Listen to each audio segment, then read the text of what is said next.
Halo semuanya, selamat pagi. Salam sehat dan salam sejahtera untuk kita semua. Salam Tarakanita, satu hati, satu semangat, Tarakanita, yes. Perkenalkan, nama saya F.X. Widodo MPD, peserta Diklat Calon Kepala Sekolah tahun 2021 dari SMA Tarakanita Citra Raya, Kabupaten Tangerang, Provinsi Banten.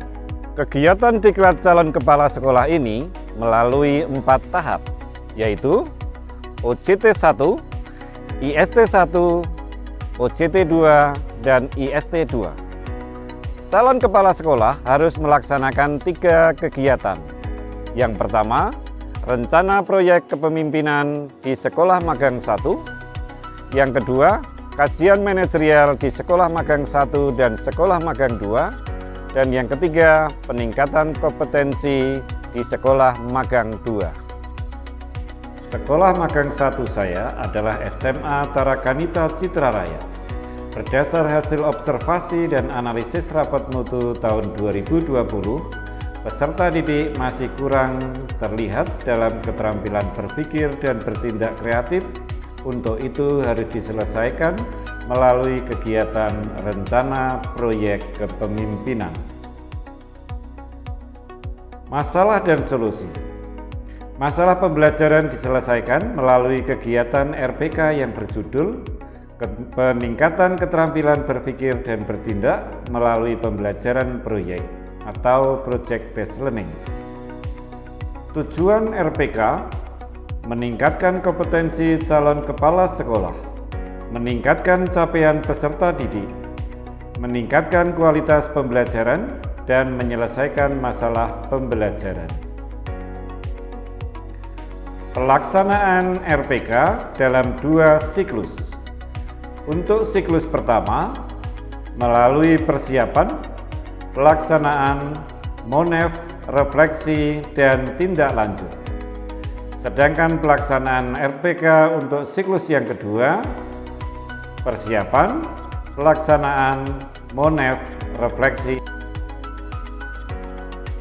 Pelaksanaan RPK pada tahap pertama dilakukan koordinasi dengan mentor 1, dilanjutkan dengan koordinasi dan sosialisasi bersama Dewan Guru dan tim kerja untuk menganalisis kompetensi dasar yang akan dilakukan dalam pembelajaran Project Based Learning.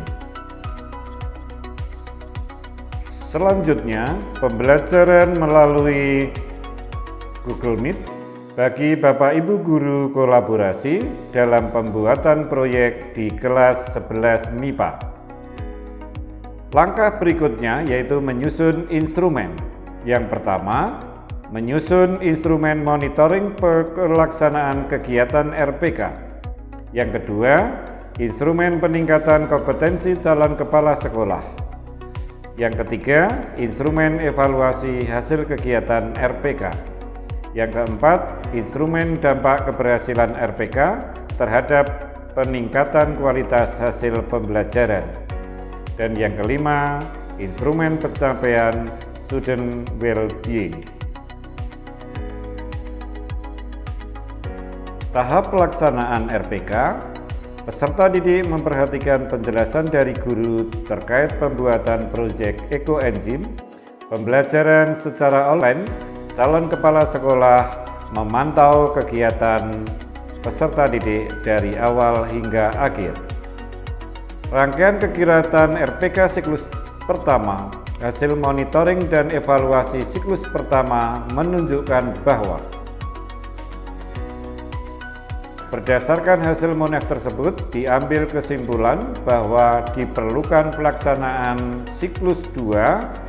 Berikut ini rangkaian kegiatan siklus 2 dan hasil monef siklus 2 menunjukkan peningkatan dibandingkan siklus yang pertama. Kajian manajerial. Tahapan persiapan CKS mengumpulkan dokumen rapat mutu dari Sekolah Magang 1 dan Sekolah Magang 2 tahun 2020. Selanjutnya, CKS menganalisis 8 standar nasional pendidikan di setiap sekolah dan menuliskan dalam metrik sekolah magang 1 dan sekolah magang 2. Tahap selanjutnya adalah peningkatan kompetensi di sekolah magang 2. Sekolah magang 2 adalah SMA Selamris BSD yang dipimpin oleh Ibu Cecilia Yeni Aris MPD.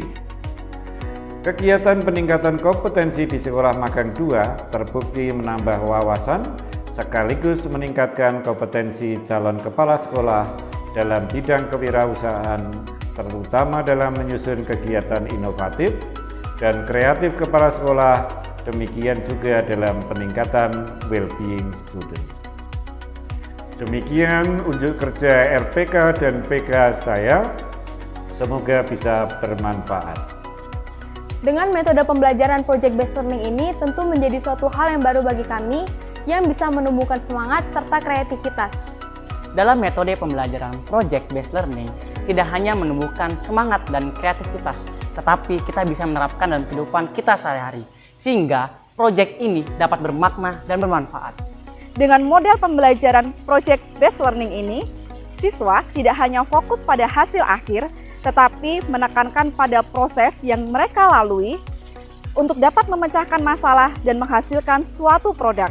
Jadi dalam kegiatan ini tentunya anak-anak akan lebih terasah dalam kegiatan pembelajaran dan juga mengembangkan kreativitas, sehingga kesiapan di dunia kerja itu akan semakin mantap.